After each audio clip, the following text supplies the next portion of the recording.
Hello, everyone. I'm Luis Loza, your Pathfinder creative director, here talking to you at Gen Con. We're here to talk about world building, doing our Lost Omens panel where we discuss world building for our setting, the Lost Omens setting, and then just world building in general. And I have three wonderful world building experts here with me. I see on my screen, I'm just going to go clockwise here. We'll go with James. Tell us about yourself. Hey everyone, I'm James Case. I'm the lead developer for the Rules and Lore team. I worked on books such as Howl of the Wild, the Tianxia Project, and a bunch of the remaster panels. Next would be Landon. Hi, I'm Landon, a developer on the Rules and Lore team, and I'm pretty new, but my first major book just got announced to the Lost Omens Rival Academies.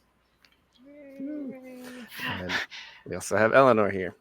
Hi, I'm Eleanor Ferron. I am a senior developer on the Rules and Lore team, and I work on most of the Lost Omens line, although not all of them. That's how it is. And again, I said I'm creative director for Rules and Lore. The Rules and Lore team is in charge of anything related to the setting, not directly with adventures and stuff like that. So we lay all the groundwork that then the adventurers go in and play with. So there's a lot of world building that happens with our material, and we wanted to talk a little bit about what world building is, how to go about it, different tips and tricks when it comes to building for your world, for existing settings, or whatever you have in mind.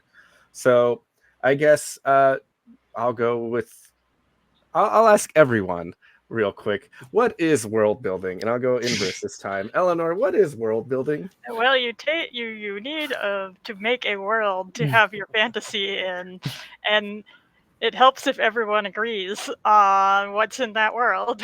So that's just putting in as many details about your shared fantasy setting as you like, however you might like doing it.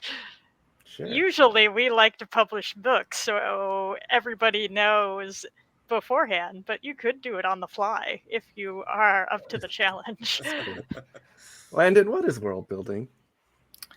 I mean, to me, it is either a awesome hobby slash job where you are writing things up in really long form to share it with others, or it's more what Eleanor said of the hard mode of just let's just make this up as we go along and hopefully not destroy the canon while we're going from session to session. Hey, James, what's world building?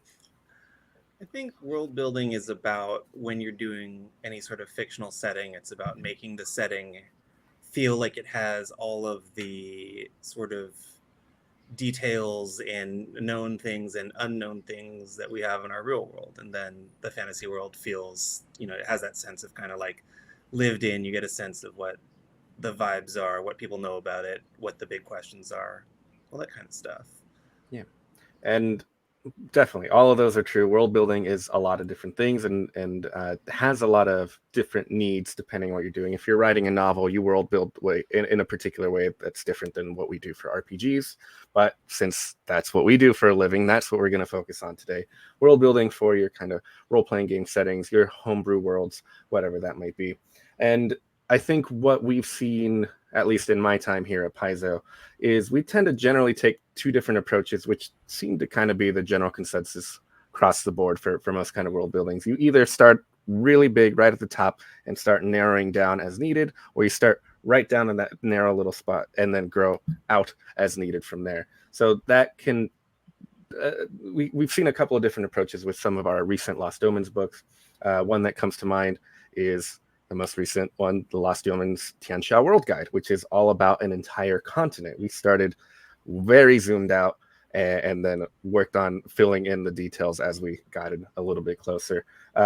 Eleanor and James were both leads on that book and had a lot to consider when it came to that.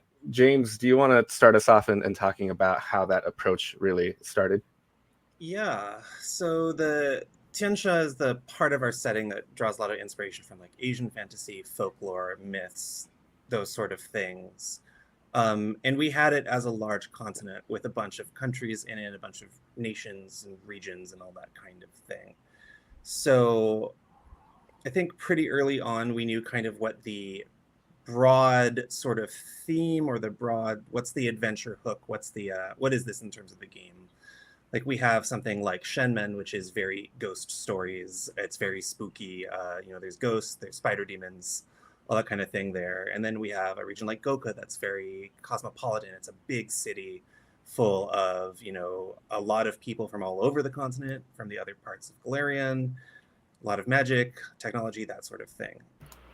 But at the same time, we knew that, we're looking at the whole continent, and we cannot produce infinite pages, and people cannot read infinite pages. So in that sense, we were looking at giving you a sense of like the broad picture. What's all of the regions here? What do you kind of need to get to understand the vibe of the area? But then also, like, what are some details in there that are cool to latch onto? But certainly not as much as, going through a city sort of district by district the way we might do in something a little more focused. So with the broader approach, Eleanor, how do you decide like how zoomed in is too zoomed in on something, or decide like we need to particularly zoom in on this one detail but kind of ignore the rest and keep the rest of it as broad strokes? I mean, it's always going to be a little arbitrary when you come down to it, and that's just what it means to be writing a fantasy setting.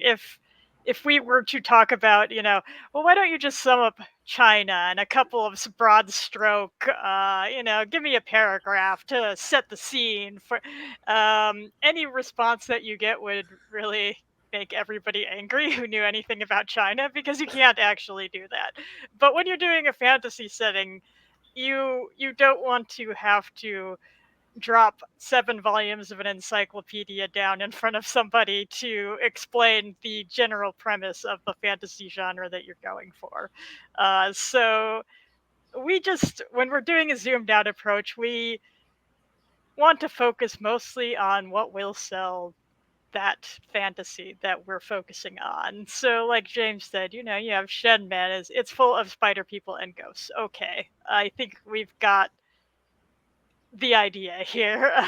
And you, like, anything past that, I suppose, is just icing on the cake. You know what's going on in Shenmen, just knowing that it's run by dead people and evil spider women. But it's just fleshing out from that point on what we think are the basic blocks for what's going to sell that fantasy, and anything further down in the nitty gritty, like what a particular city might sell on Sundays at March or whatever, it can be there if we think it's really going to help out whoever wants to play with that. But if it doesn't, then it doesn't necessarily need to go in there. Dinosaur season. Yeah, dinosaur season. A little detail can make something pop. That's for certain. For sure. There's a jungle in the setting that has a monsoon season, a dry season, and then a dinosaur season when all of the dinosaur eggs hatch. Dinosaur season is the worst season. It's the worst season. So with the other approach that I mentioned is starting small and growing out from there. I think there's actually a little secret I'm about to reveal. No matter how zoomed in you get, that can soon become the wide scope, and then there's even further that you can zoom in. So shout outs to those world building games like Microscope and The Quiet Year that like let you zoom in as far as you like on those kind of things. Do you think that we're going to be publishing the cellular walls of goblins at any point in our Lost Omens lineup? We could Isaac Asimov that. We could go inside. Go inside the dragon.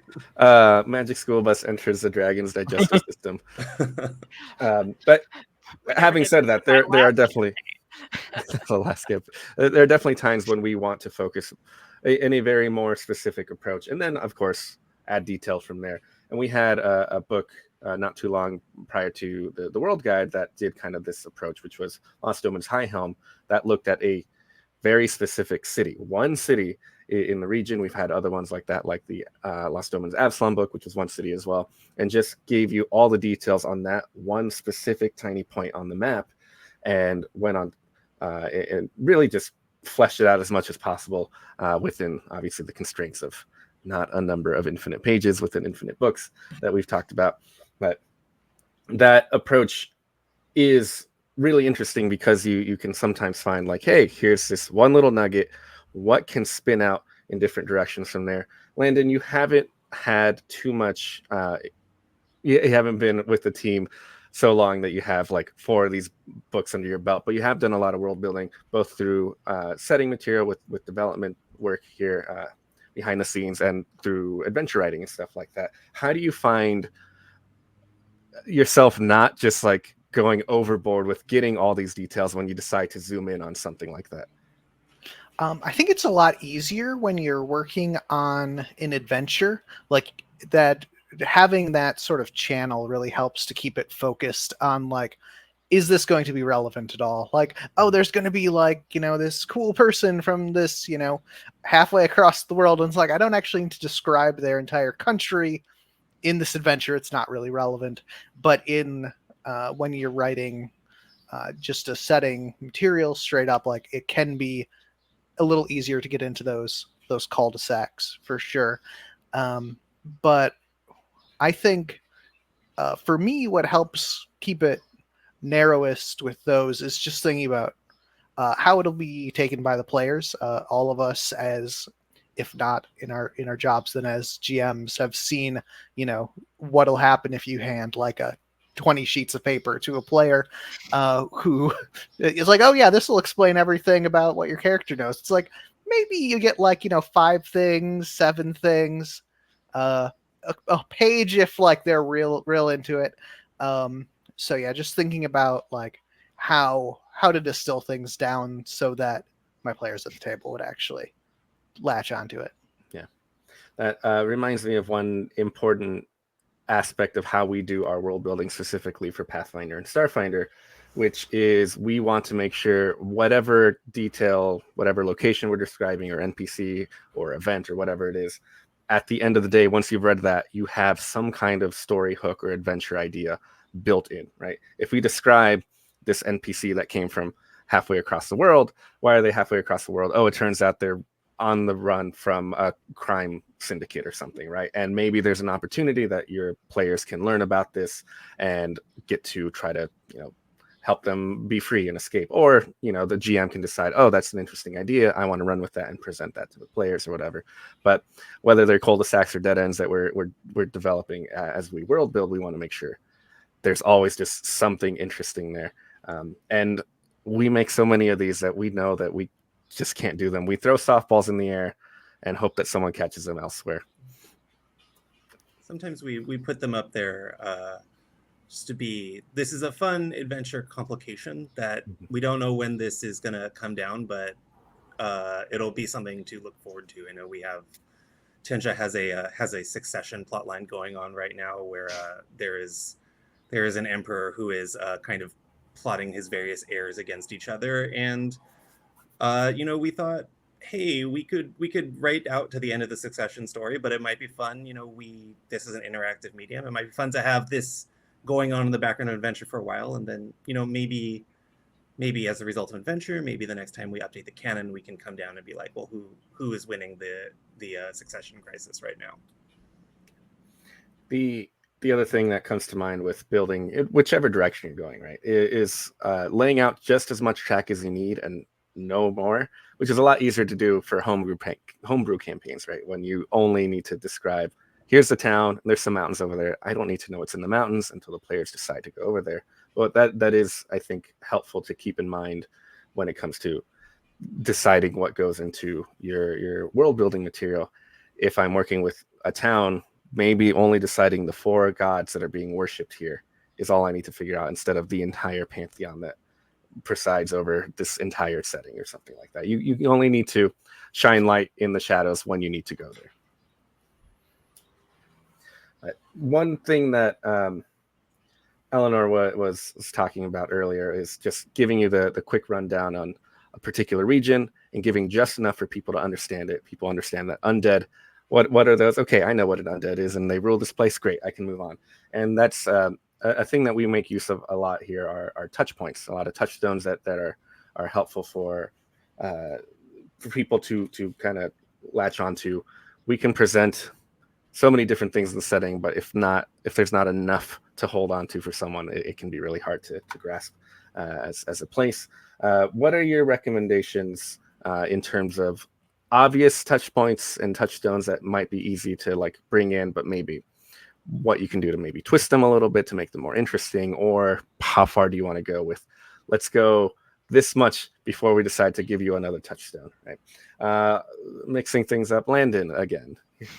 Yeah, I think that it's really very much like the elevator pitch for your setting. Mhm. So it a lot of times does end up sounding like the description of a sometimes straight up dubious Hollywood movie where it's sort of like, well, you know, it's Fast and the Furious, but with space aliens, right?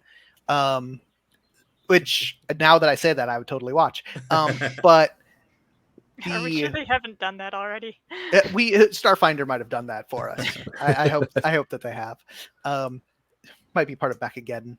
But yeah, and I think that that's sort of I do kind of feel like the sweet spot is the two touchstones that sort of like interact and twist each other, and then you can just go off running. Sure. Eleanor, any thoughts on touchstones? I mean, most of what we do is already based in touchstones since we draw a lot from common fantasy tropes. If we say that there's a zombie attacking your town, you probably already know what a zombie is. If we say that a dragon came by and ate the mayor, you probably already know what a dragon is. Um, and any of the weirder stuff, we can try and make them known well enough that they become a touchstone, or it can just be that those are intentionally jarring, as this is fantasy as we know it, and now we have stumbled across this weird thing with arms coming out of its eyes that wants to paint in my blood. Ah.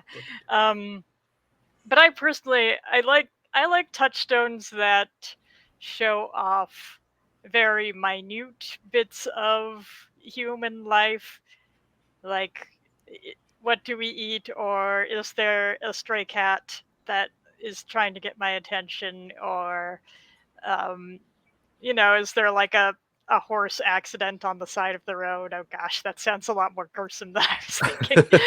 But little things that remind people that they are in a living world and people don't change all that much, that we don't have people trying to get their money on the street either by begging or talking up a charitable cause or whatever, random pets, things that make a very mundane touchstone to real life, I think.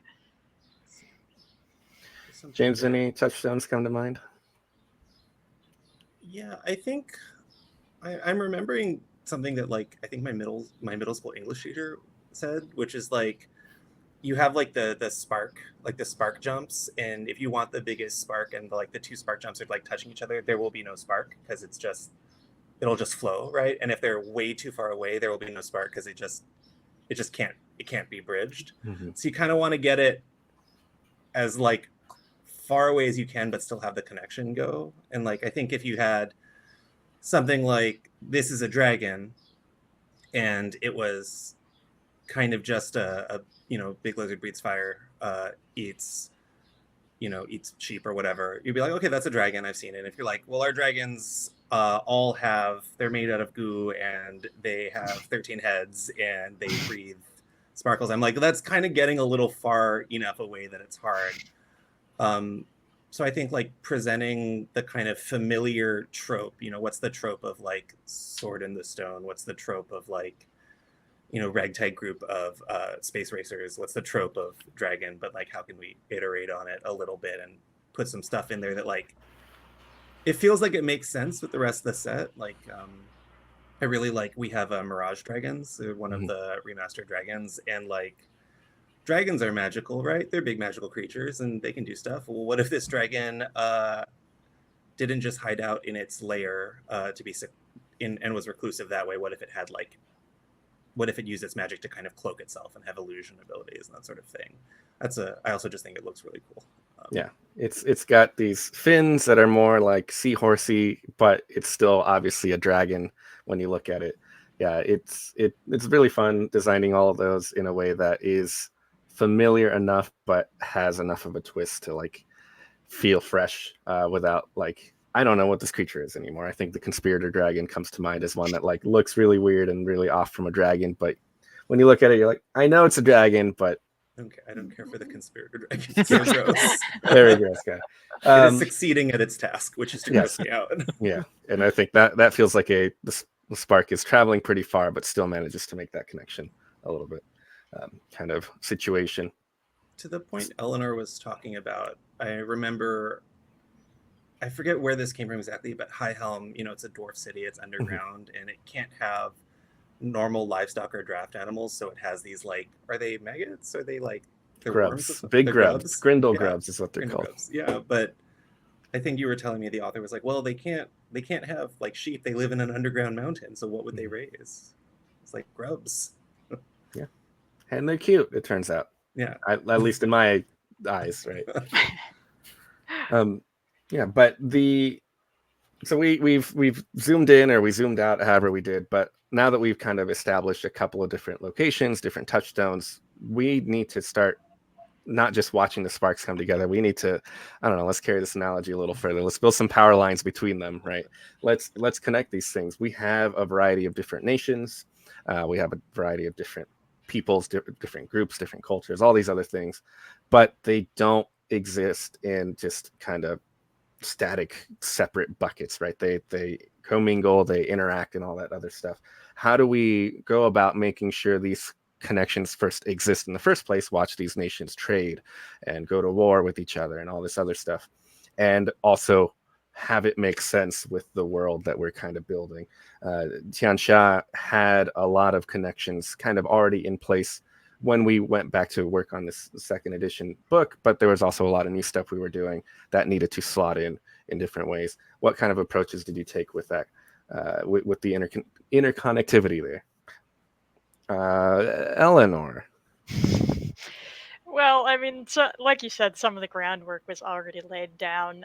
We had some idea of the history of Tianxia and some of the rivalries already in place, and just that kind of, once you start slotting those in, you just need to keep asking yourself, well, these are neighbors. What do they think of each other? Do they hate each other? Do they ignore each other? Do they have bad history together? Do they have some reason why they might support one another? Especially when it comes to, there were certain nations that, this nation called Wansho, which is run by Swamp Kraken president, invaded a couple of nations, and so those nations are now allies because they don't like Swamp Kraken president. It's an obvious connection to draw, but you also have like little world building things like, well, okay, we were invaded by Swamp Kraken president. Now we are going to make octopus a delicacy in our nation, just as sort of a screw you to Swamp Kraken. That kind of, once you have a connection, you can use it to build on more and more connections as you ponder the consequences of what might happen, how that cascades down, how that affects neighbors, and that sort of thing. There's I mean, if you just, I think this is a really good example of like the real world really has provided a lot of examples for us here. You have everything from, immigration is one thing, trade. We have, I know Goka, the aforementioned big metropolis, has a craze right now where it has essentially what are basically pop dancers from one of the other nations has become very popular in Goka right now. And in one of the recent adventure paths, the city was demolished by a kaiju. So now they're doing a lot of reconstruction. That reconstruction has brought in people who, may be finding work in the city, and they bring with them their art, like their boy bands from the other side of the continent, or their food, or what have you there. So I think like this is really one where you can, look around the real world a lot. Like what are the things that cause nations to come into conflict or to ally with each other or to just have people move from place to place. And this is definitely a spot where you can work backwards from what you want as well. We especially had a thing where we would have a lot of Tengu pirates in the shackles, and well, then you have to ask yourself, how did they get over there?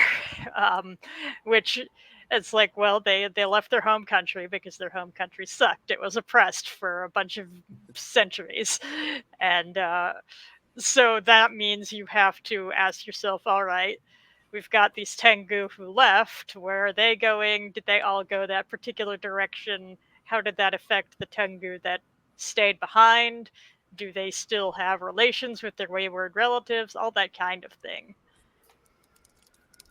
I think it's yeah, like this is a fantasy. This is a story you want to tell. If you want to tell a gritty war story, then like you can work backwards from like I want there to be high conflict. Or if you want to tell like a cozier fantasy, you can be like, well, everybody killed the evil necromancer who was responsible for the reign of chaos, and now everybody's in this cozy reconstruction period. Like, it's your story. You can kind of decide what you want the tone to be, and then go. Going back to zoom in again, Landon, again, you have a lot of experience with adventure writing, and there's a lot of interconnectivity that happens with NPCs, which is a much more scaled down, very zoomed in version of what we just talked about. But NPCs are a little bit different in that you have very specific motivations between each character. How do you make these interconnectivity things, these connections work? How do you make these characters feel believable and also set up things in such a way that when connections happen that we couldn't account for, right? In adventure might assume NPC 1 meets NPC 2, but never that 1 meets number 3. But players are players, and somehow things happen. How do you kind of set things up in such a way that connections make sense and are ready and don't fall apart when they make other connections? Yeah, I think that one of the biggest things when I'm setting up connections with the NPCs is trying to spread out information properly, so that there are a bunch of people who know everything. There's 3 or 4 people that you can talk to find out any given clue, so the adventure doesn't just fall apart if you don't talk to the right person or annoy the wrong person. But yeah, that more the direct connections there, I often find it really, really valuable to think of it even when I'm not actually doing it as adventure, just doing it in a sort of an adventuring mindset. It's sort of like, well, what of this information would actually be useful? It's like, okay, if we include, there's this fraught, frenemies, sort of enemies to lovers even type relationship between these 2 characters, like, great, but like, how is that going to show up? Like, is there some way that the players can turn them against each other to get help, or what have you, or solve the issue, and just making sure that it really does hook into either the story you're trying to tell if it's an adventure, or just making sure that it is really like a hook, an interactive piece, if you're talking about something that you're distributing for other people to play in. Why, Luis, why not you talk about Lost Omen Legends, which is an entire book about interconnecting NPCs? Oh boy, yeah, we definitely Lost Omens Legends was our kind of look at the big movers and shakers for the Lost Omen setting. Features rulers and important warriors and people from history and stuff that have influence that still ripples out to the modern day. And there were definitely lots of opportunities where we could say, hey, person A knows these 3 other people, and here's how they feel about them. And then you can go read about one of these other entries and read back, and it's like, oh, it turns out they feel differently about each other. It might have even have like they misinterpret what the other one feels, and that leads to different that could lead to conflict, that could lead to misunderstandings, that could lead to a lot of different things. And things got up. These people are so involved that sometimes visuals help out, whether you're just planning things or you're putting something in the print, a little web or a little tree that helps you keep track of who likes who, right? Who can, you're basically planning seating at a wedding reception, right? Like who can sit with who can't, who sits over there, who doesn't get invited in the first place for some of these things, whether they're, global alliances or whatever. Tarbafon is not coming to the wedding. He is not. Tarbafon would show up at the wedding anyways, though. Yes. Yeah, and these kind of connections happen all over the place, and it's actually something I had to do a lot of work in figuring out with Eleanor's help on the upcoming Lost Omens Divine Mysteries, all about our gods. And the gods are NPCs just like anyone else, except they don't have stat blocks that you can then, they live forever. Yeah. Robocock is not coming to the wedding. But they have connections, they have alliances, they have hatred for each other in some cases. Some of them are romantically involved. Some of them have complicated relationships that I can't even get into right now. But these kind of connections are something that both makes the world again feel alive, even though we're talking about literal divine beings that can't exist because it's fantasy.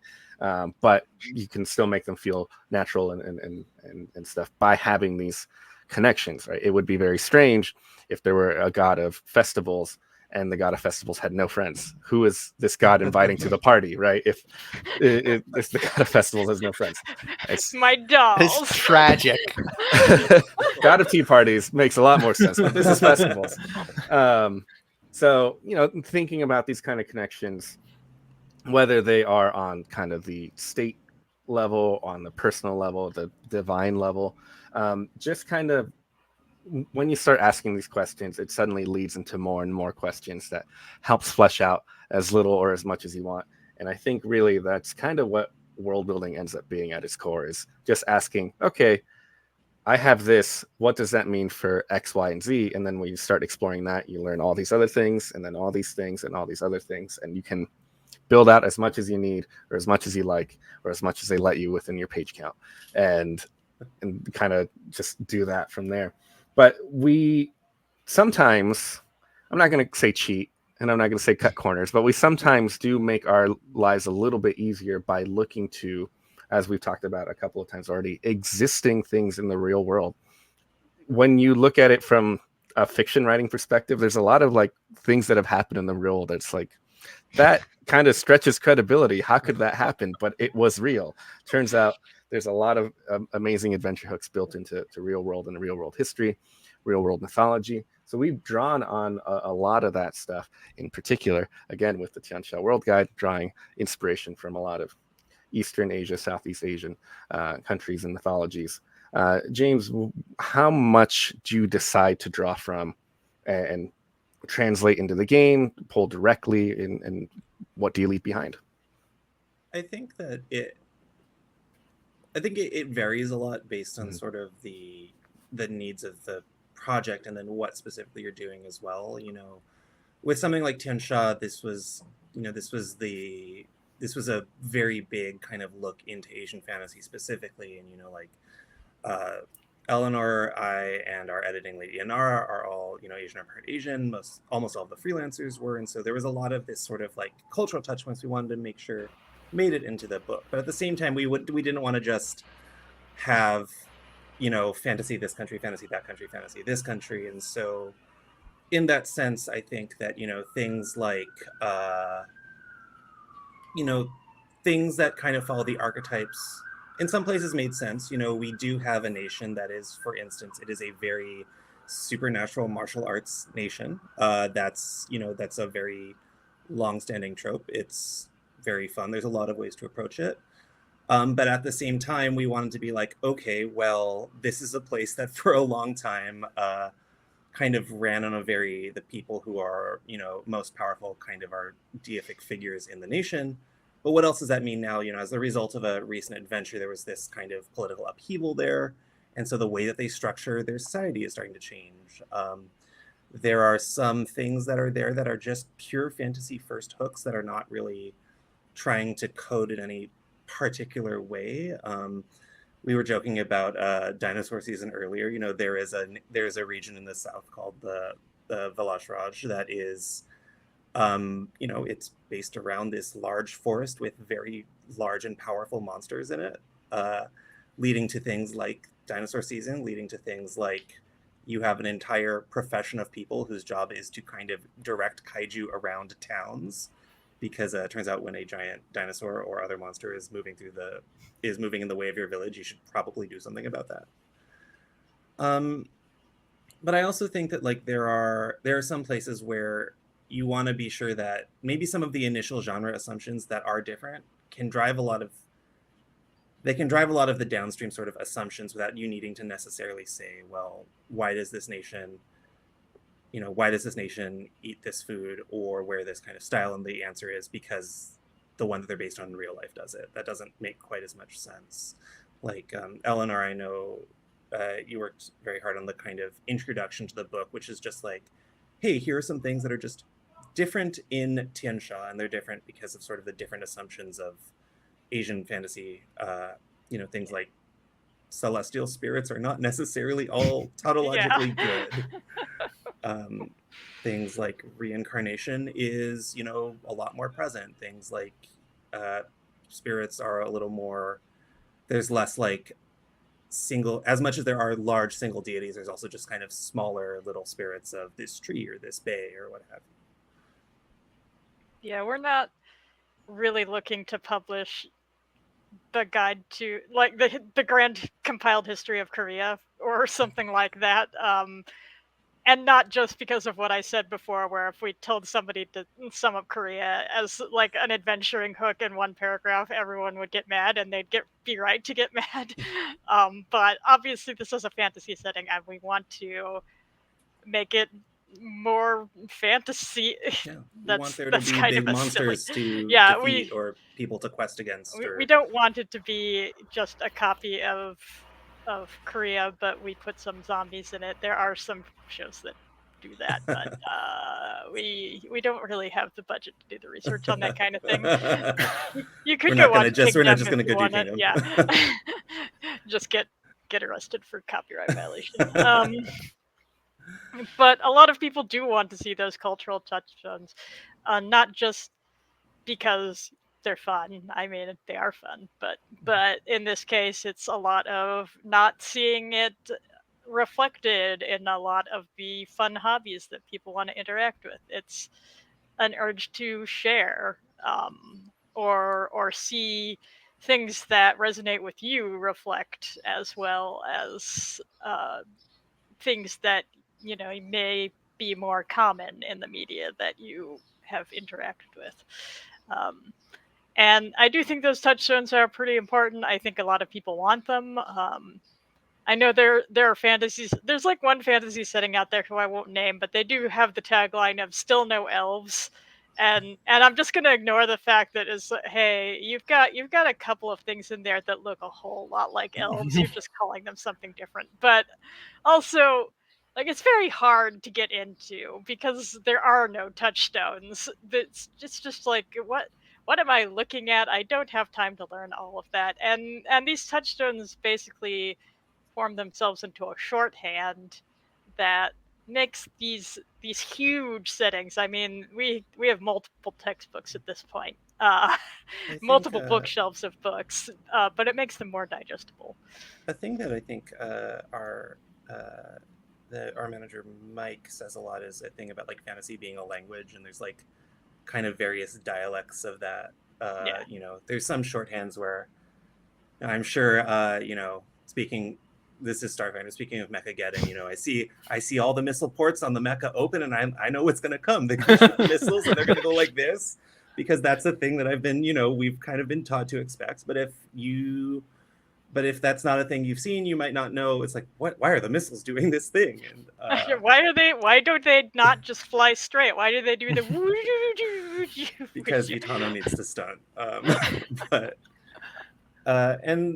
It's always fun when we especially things that are based on, whenever we have a thing that's based on real world culture of any kind. I like it when there's like a little bit of a little ribbon or a nod to the source mythology in it, and then oftentimes people read it and they say, why does this ability restore, like, why does it do this but only on the full moon? Why does the mermaid's healing ability have this paragraph that says, oh, and also if somebody were to eat your heart within an hour of you dying, they would be healed and live for 8 years. And people are like, this has to be based on something, right? They're like, this is too weird for us to have made up. And like, yeah, it's like, and then a lot of people learn about a different myth. It's like, that's from a Japanese myth, and the reason why they live for 8 years is because it restored, in the myth, it made the woman live for 800 years, and we just felt that 800 is maybe a little too long to live in for a 5th level ancestry feat, but what have you. Well, I mean, the 5th level ancestry feat is not that beneficial to you if you are being eaten. I suppose, yeah. It's a bit, but it's there, and it kind of, and if people see that and they're like, oh, that's really cool, maybe it has them looking at that source mythology, whether that's something Greek or something Celtic or what have you. Sometimes we go from it could be a little ribbon ability to this is such a core part to this mythology, this folklore, this creature myth or whatever, that we want it directly into.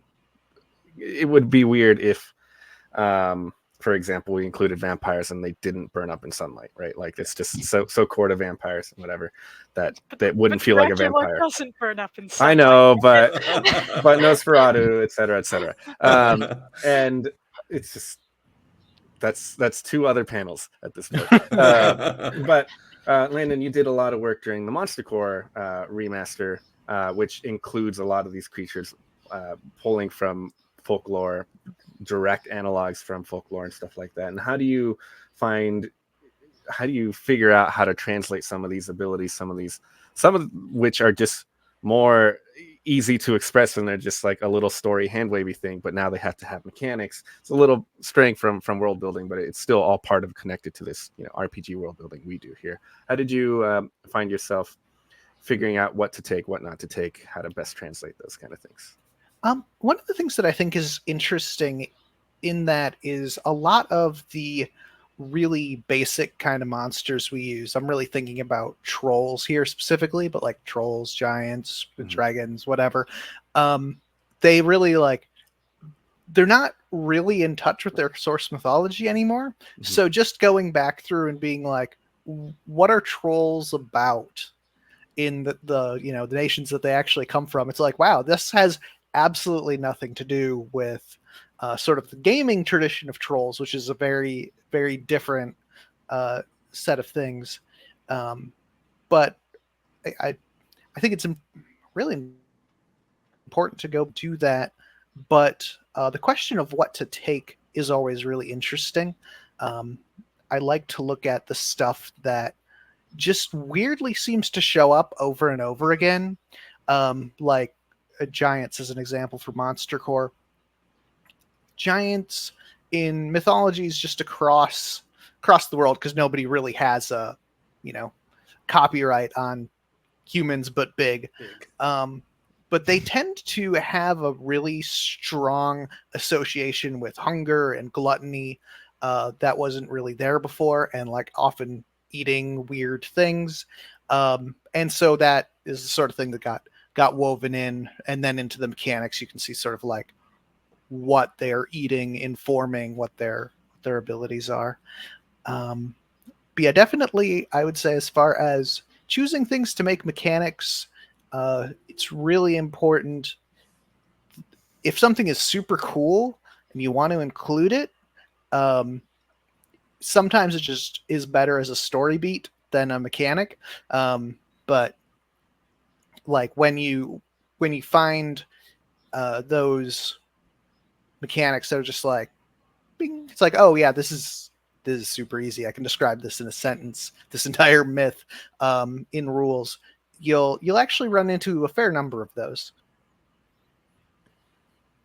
I think I remember, James, you running into a lot of these kind of pre-built mechanics, or at least jumping off points for mechanics from real world creatures. And at this point, it's not even mythology, just real world animals. When you were working on Howl of the Wild, tell us a little bit about pulling from just existing creatures and stuff like that for the game. I mean, I love animals. I grew up like, I would think the first time I was in the ocean, I think I was 3 weeks old.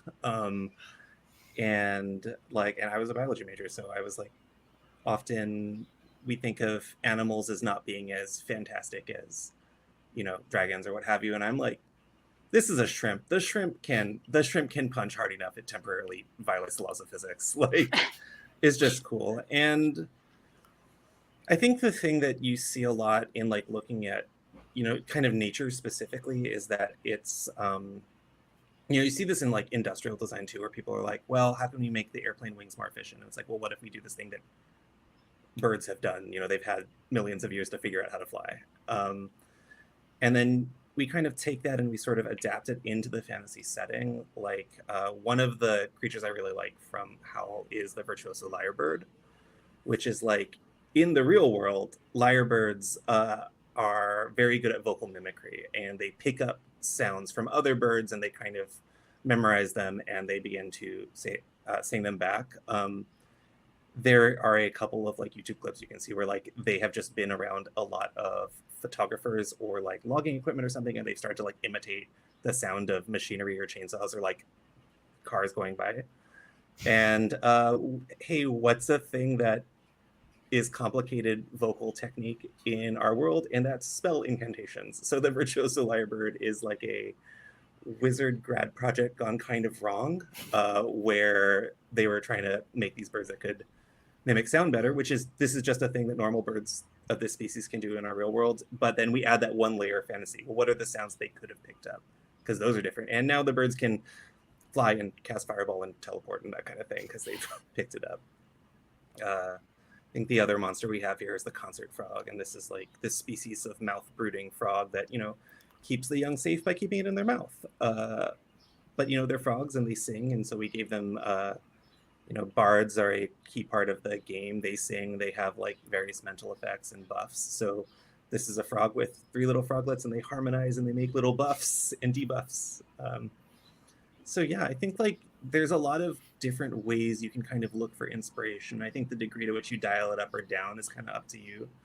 But your fantasy world probably has some kind of supernatural thing. It probably has some rare materials or something that don't exist in the real world. Maybe all the technology in your magic world runs on diamonds. Would you use a monster to kind of hunt those down? Maybe. There's a lot of different kind of points you can bring it into. Weirdly, I like the Flintstones for this, because they have all of their 1950s appliances. That's like a bird that plays the record for them. But that's legitimately a fun fantasy world building thing, I think. Yeah. I think kind of lead. Oh, go ahead. It's kind of like that meme where people describe petroleum as liquefied dinosaur bones that we're using to destroy our planet. It makes it sound a lot cooler than it is, but when you think about it, that's a good formally correct fantasy. statement. I mean, plastic dinosaurs are made out of plastic, which is made out of dinosaurs. So a plastic dinosaur is made out of a real dinosaur in a way. Sometimes it's just a matter of presentation and watching too many nature documentaries. Yeah. I was going to say, there are some times where we say, you know what, we don't need a touchstone, and we go really wild with some of these things and just have fun with it. That's important. Yeah, it's a fantasy setting. Sometimes you just kind of really just swing for the fences with these things. I don't know who did the Gogateth in our bestiary, and I'm not sure I want to know who did it. Nightmare spider. Yeah, it's just like, what if we kept adding eyes and just more eyes? So if you're world building, this is our permission slip that we're giving you that says, hey, you're allowed to put in some weird stuff that you think is just fun or interesting here and there, with that kind of stuff. We have a little outline, and it says ask everyone what your favorite is. So that's putting everyone on the spot about a Galarian one. So I'll say one. If anyone else comes up with one, that's fine, but you don't have to have to share one. But there's a lot of just like really weird things. One of the first plot hooks that ever grabbed me way back in the day when I was first getting into Pathfinder was from the campaign setting book about Katapesh, which is one of our nations in the Golden Road. And it wasn't even about the city. It just mentions, hey, there's this area where there's like a quicksand pit, and they say that anything you throw in there is just gone forever. and the rumor is that if you go down all the way to the bottom, you come out in a different world. Like that's just a portal to like Narnia other through the realities. quicksand. Yeah. So it was just one of those things that like that's kind of out there, really interesting to me. Really big inspiration when someone else can run with it if they really want to. I still really want to. Maybe I'll do that someday. But I obviously haven't forgotten that kind of plot hook. It's just sometimes those are better than something that's just like, oh, it's it's King Arthur, but it's a chainsaw instead of Excalibur. Okay, but that's rad. I Rad, like how the right? reaction was all three of us at the same time. Watch that though. I'd pull that out of the stone. Mine, I'm gonna cheat because mine came up already, because mine is Xanagor, the democratically elected leader of Wansho. I like that a giant elder kraken runs a nation. I like the meme of Swamp Kraken elected president. I like the idea that he is seen as the divine savior of the realm because he saved the realm from all of the torrential storms that he like definitely did not cause using his awesome sea kraken magic. It's, I think we have a lot of the classics. We have royalty, we have elected officials, we have a monster, we have like a lich, but I like the idea that it is like a sea kraken that also has his dignitaries carry on these little like octopus pots that have little mini krakens in them. I just think it's wild. I really like it. I really like the Imperial Lords. For people who don't know, those are just not quite gods and usually narrower in focus than gods, but they can still be worshipped and still give clerics divine power and all that. And I like them because they're so niche. They kind of remind me a little of Catholic saints, with a lot less guilt. But the nicheness is why I like them, because sometimes you're just not the grand adventuring sort. Sometimes you're just the kind of person's like, hey, I really like bees, and there's an Imperial Lord that also really likes bees. And so instead of trying to find your place among the clergy of Erastil or whatever, you're just like, I just want to play with these bees, and the Imperial Lord of Bees is just going to come down and be like, yeah, bees. I also love bees. It makes you feel included. I think I'm gonna go for like a real like old kind of foundational one for the setting. Just I was thinking about how you were saying that pit really drew you in. One of the things that really sucked me into Galarian was just it's like, oh, the elves are from completely this other world. They have sort of a portal to go back and forth, which they have used to evacuate before. And just this, not entirely sure it's like the weirdest thing ever. It's more just like a little twist on a trope, but it's just like not being afraid as a creator to be like, yeah, our elves are aliens. Like, whatever. Like, Deal with yeah. It's like, what if elves were otherworldly, but the other world is like Venus or something? Yes. For sure. And that's what we have with Galarian has been commonly referred to as a kitchen sink setting. There's usually something that draws in someone somewhere in the setting. If you're more into horror, you have Ustalab. If you're more into pirate stuff, you have the shackles and all that stuff. We have something for everyone, but depending on your needs, you might need to cater specifically to very specific needs, to a very specific audience. If it's your home brew world, you might just be catering to a group of 4 to 5 players that want a particular adventure. So keep that in mind when we're doing some world building. Sometimes we have to be very specific about what the needs are or the audience is for that kind of thing.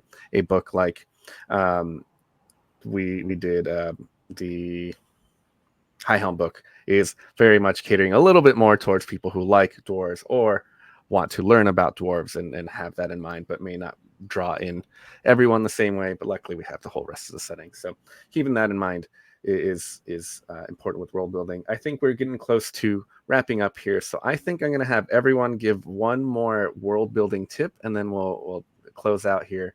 The one that comes to mind for me, though, is one that I've kind of been using for over a decade now since I first heard it, which is, what do people eat? Because you have to figure out what people eat. They have to have farms, they have to hunt, they have to have something, because if your people can't eat, they die, and you don't have a world, right? You need to figure out what they eat and what do they drink. There's a reason why settlements are built next to rivers and lakes and all that stuff. We need water, we need food. Figure out what they eat, and from there, a lot of other questions spill out, and how do they grow this food? How do they hunt and all this other stuff? But figure out what they eat first. And that can help out with a lot of the world building needs that you might need. We'll go just clockwise again. James. Don't answer every question at once. I think, first of all, you don't have to. You don't. And we still don't. Yeah, and especially in something like games that's like they're very highly interactive. You have a sense to kind of see what sticks and go with it and build things out organically. And the other is that, if you're writing something that's a little more like a setting thing or like that kind of thing, I would not talk about a car, and I wouldn't say the magic system of my world is cars, and I wouldn't turn to Luis and say it's like, yes, I'm getting into my car, which, as you know, is a metal device that carries us across the world, invented by Henry Ford or whatever. Like, if everybody from the world knows what a car is, you wouldn't even if they don't know, like, technically, you wouldn't explain it. It might come up later in the story, and when it comes up, like, I love referring to, it's like the townspeople don't go outside at night ever since midnight Sunday, and don't explain what midnight Sunday is, and later you're like, oh, it's when the sun was blotted out for all of Sunday and ghosts came. But give it some room to breathe. It'll hit harder if you give it like a little bit. Landon, got a tip for us? Yeah, I feel like my biggest tip is always to sort of keep that firm eye on your audience, and that for GMs usually just means the handful of people around the table, like we were talking about.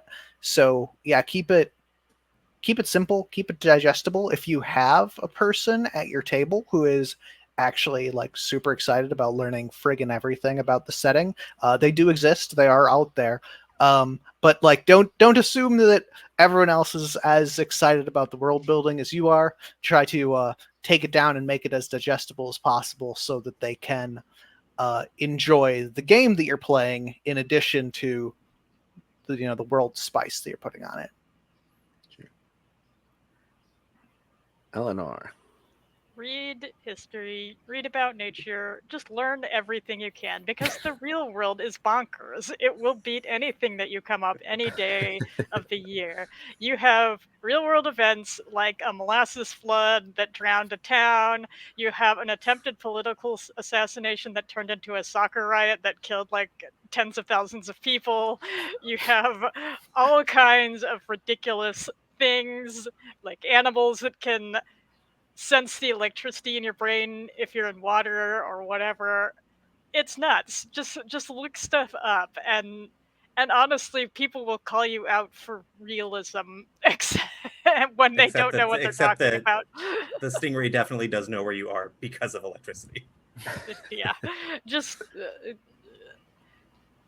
when you don't have any ideas, look to the real world. It doesn't matter what you're doing. You can write an adventure about going to a J-Rock concert. I have done it. It's good fun. Like, anything you do outside of gaming can help you with gaming sometimes. For sure. I think that's it for us here. I am going to... Do people want an opportunity to say where they can be found on social media or the like? It's in the thing. I guess it's I'm in your things. right here. I'm cool with people come finding me. But other than that, I guess we'll say thank you everyone for watching and joining us here. If you're at Gen Con right now, hope you're having a good time.